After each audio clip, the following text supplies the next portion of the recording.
Hey, what's up? We have a new chapter of Dr. Stone. I think I have. Yes, it's working! It's working! Hooray, it's working, it's working. Before we started reading, I wanted to address a really good comment that was left on the previous video that had a few questions for me.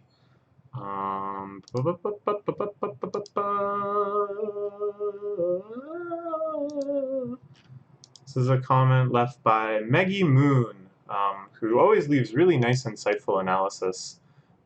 So just wondering what I thought about the new characters, what I thought of the arc in general, this idea that Zeno, Senku's teacher of rocketry from back in the day, being the antagonist of this arc, just kind of the overall ideology and their relationship. I gotta say, honestly, when I was first catching up and reading the start of this arc, I thought, seems a little weakly motivated. That it seems so arbitrary that they would wake up right around the same time and that they would have this pre-existing relationship. The more I thought about it though, and the more it was kind of explained through flashbacks and stuff, the pre-existing relationship I actually like. Because Senku is such an abnormality. His cheat code level IQ and just general intelligence are so far beyond the pale that it only makes sense that he would have this kind of reputation in the world, that he wouldn't go unnoticed, but would have formed all of these connections during his time in pre-Stone Age Earth.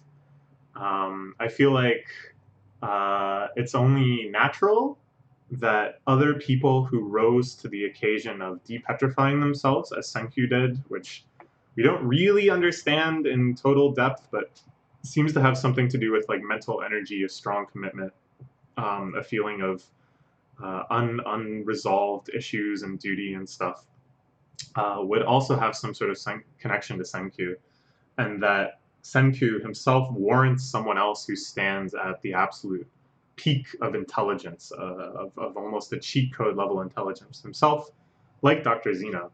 So I kind of actually like that the more I considered it, that often this sort of bugs me in shonen series when some new character is introduced, and in order to make kind of a semblance of a consistent world, they shoehorn some connection between them and the main characters. But the more I thought about it, the more it made sense in this circumstance, so I liked it. I think Zeno's ideology is pretty cool too, as a contrast between Tsukasa, kind of our first main antagonist, who just wanted to live in this primitive anarchist world, and then we had, Creepy Fingers Man, name forgotten, who just wanted dominion over his island, who really didn't have the scope to comprehend that there was even a world to be taking over. Zeno is the first one who actually has these plans of world domination, whose scope and ambitions parallel Senku's, but with a totally different ideological bend, that he wants power, he wants to be the tyrant of this new world.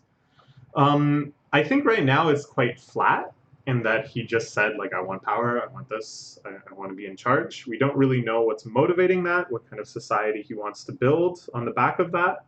But I don't think that's actually necessary right now. It's enough to just sort of put him in ideological opposition with Senku. And I don't think it's unrealistic that there are a lot of people out there that just want power. Power as a means to its health. Like, power not as a means to an end, but as an ends to a mean. Like, that the only goal is being in control of other people. As for the other characters, I don't know. It becomes more strained, the idea that all of these kind of randos also woke up at the same time.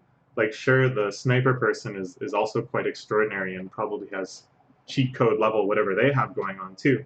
But other people that are just around, like the bodyguards trying to take care of Miss Luna, who happen to pop out, it's like a little more strained, but I think it's okay.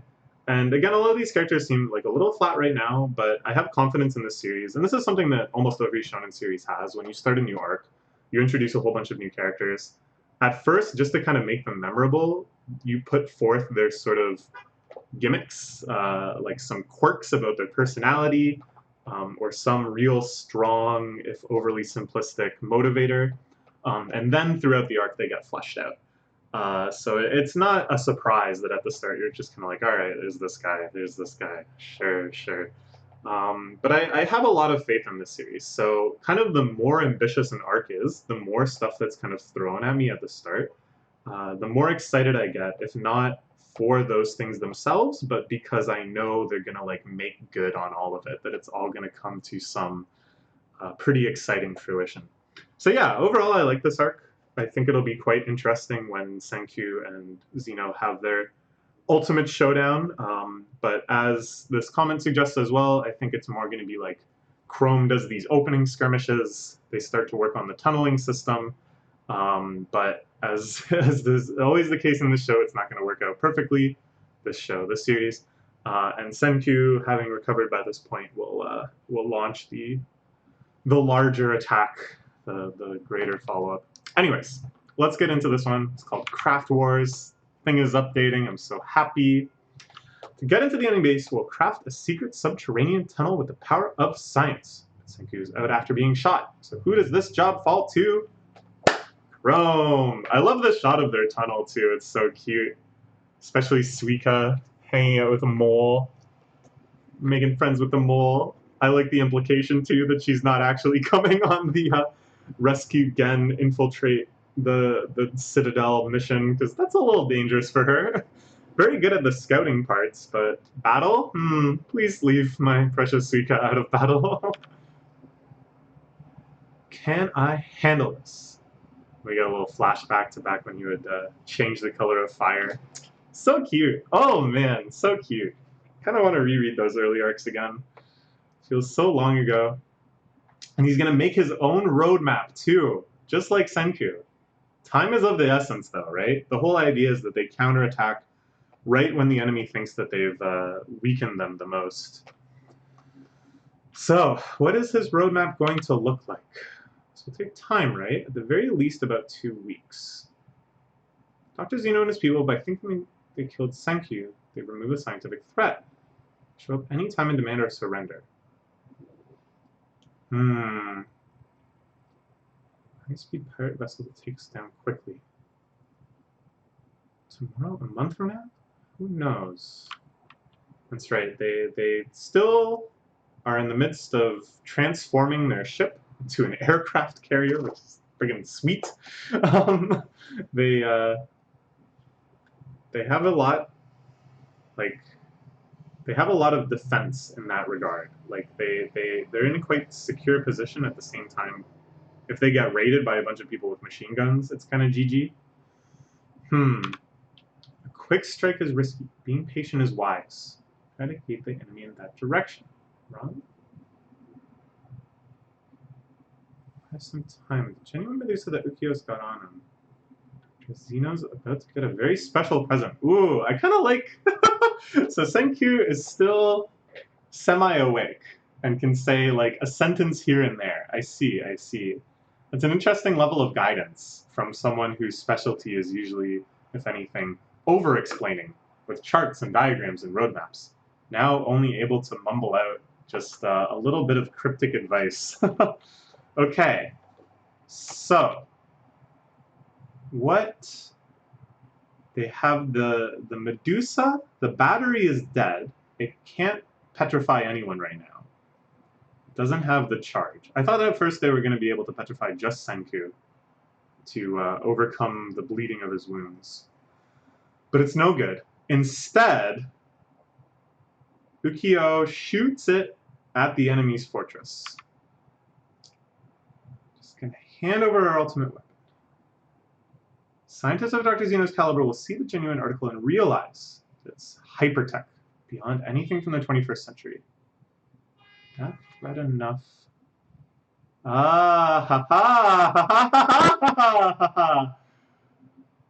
Okay, this is pretty crazy, the levels of bluffing here. Because basically they're shooting it off to say, we have this technology, this one isn't working, but clearly if we're just firing it willy-nilly at your door for no reason, we have a ton of them. So our real reason, of course, is to dissuade you, to make you think if you rush our ship, we'll just petrify the lot of you. But if they do have the option to just petrify the lot of them if they rush their ship, why would they send out that signal, right? But then again, if they are like more pacifistic, if they're actually trying to resolve this without violence and petrification and all of this conflict, then this is the sort of warning they would send out. But then again, it's not really violent to petrify them because they know that the kingdom of science, that Senku has figured out the depetrification formula for the revival fluid.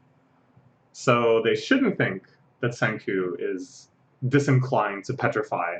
Petrification is actually just the most humane, easiest path of least resistance for them to win. So what will Gen have to say in order to overcome that kind of final layer of reasoning? That even if this is meant to be dissuasive, it's not dissuading something that they're actually worried. Oh my, let's just move forward. Let's just see what Gen says, because I don't know if I can work it out in my head. So I think it is the petrification device.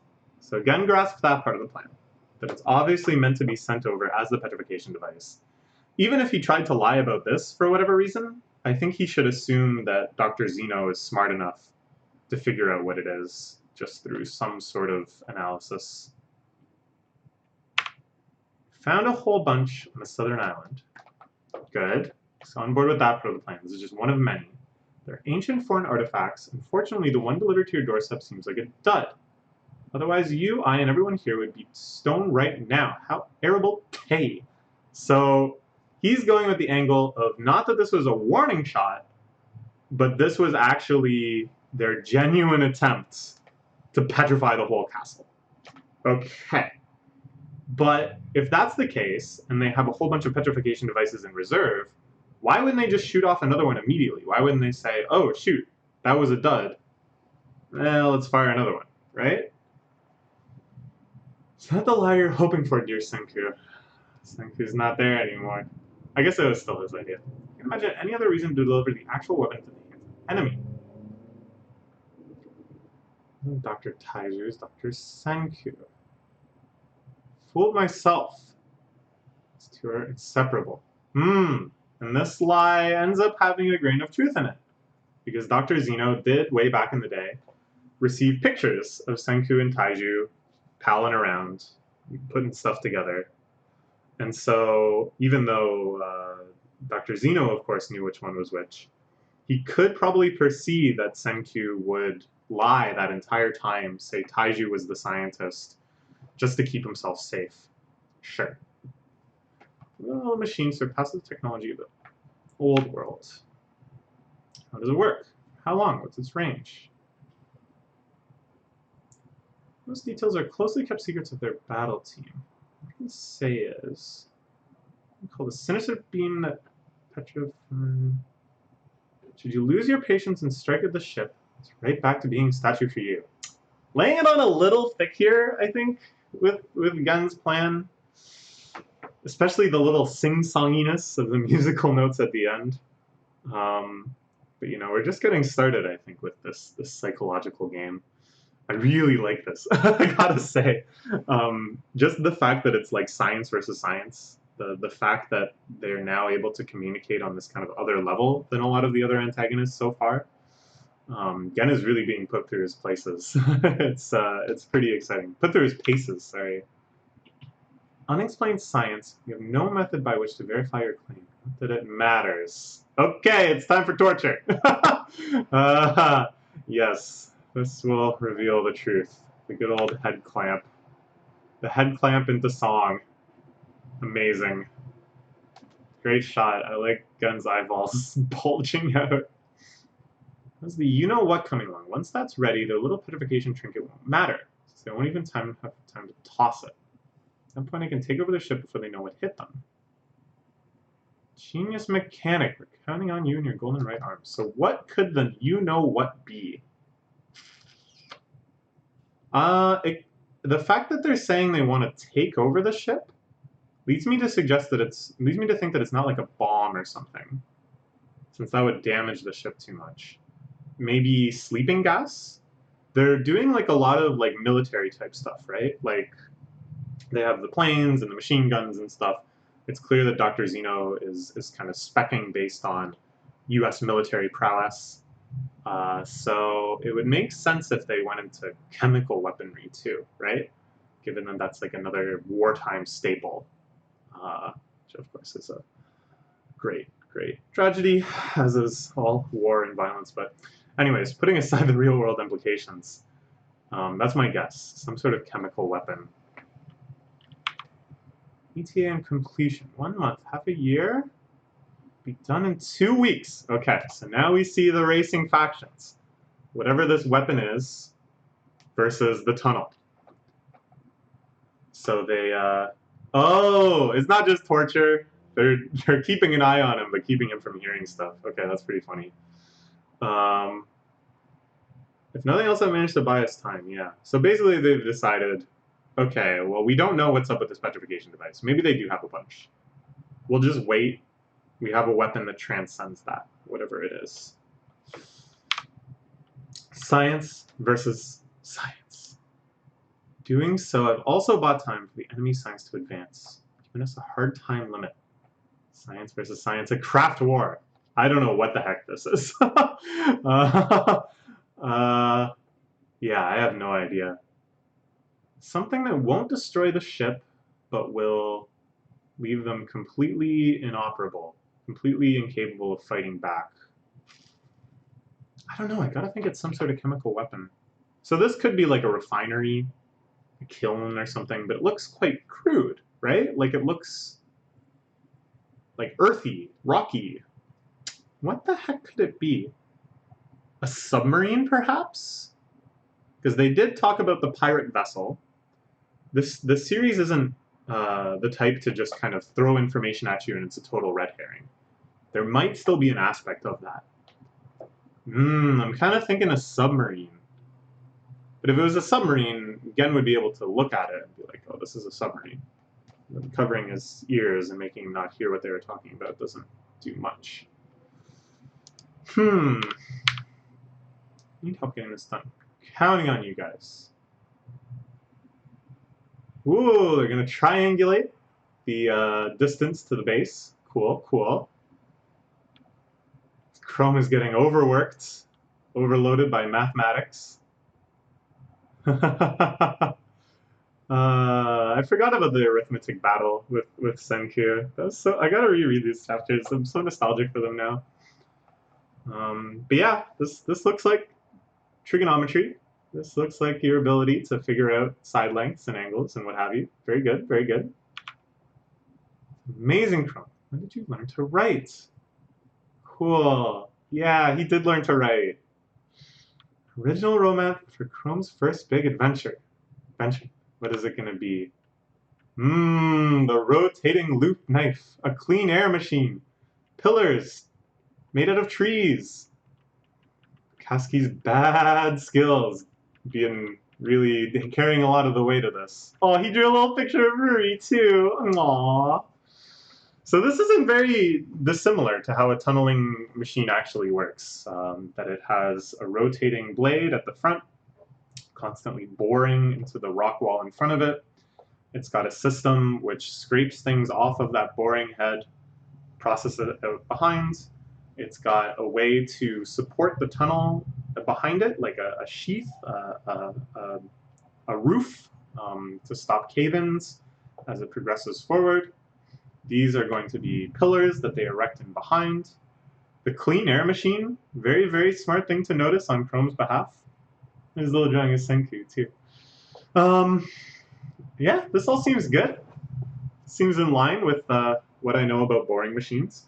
Mostly I learned about boring machines from a channel called Do Not Eat 01, a really fantastic YouTube channel that looks at civil engineering stuff, often using city skylines to kind of make examples of what he's talking about.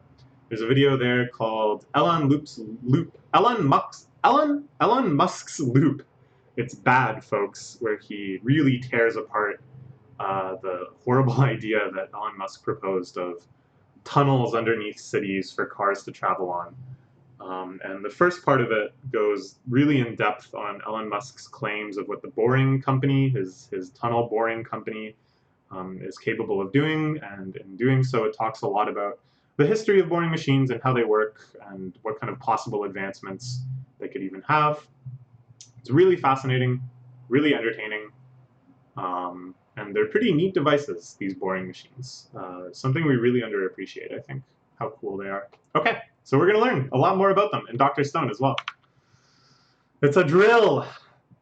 Give it a tunnel, practically dig the tunnel for us. 21st century science never came up with anything like this, right? Rotating, impelling, land-eating loop knife. Drill! Oh, that's good. Good translation, too. Nice work for the translators to preserve that. Very funny, very funny. Nice try, Chrome. But yeah, it's a drill. But that's pretty good for Chrome to figure that out, just in his head. Just in his head working out that that would be possible. All right, so let's look forward to the next chapter. Bye-bye for now.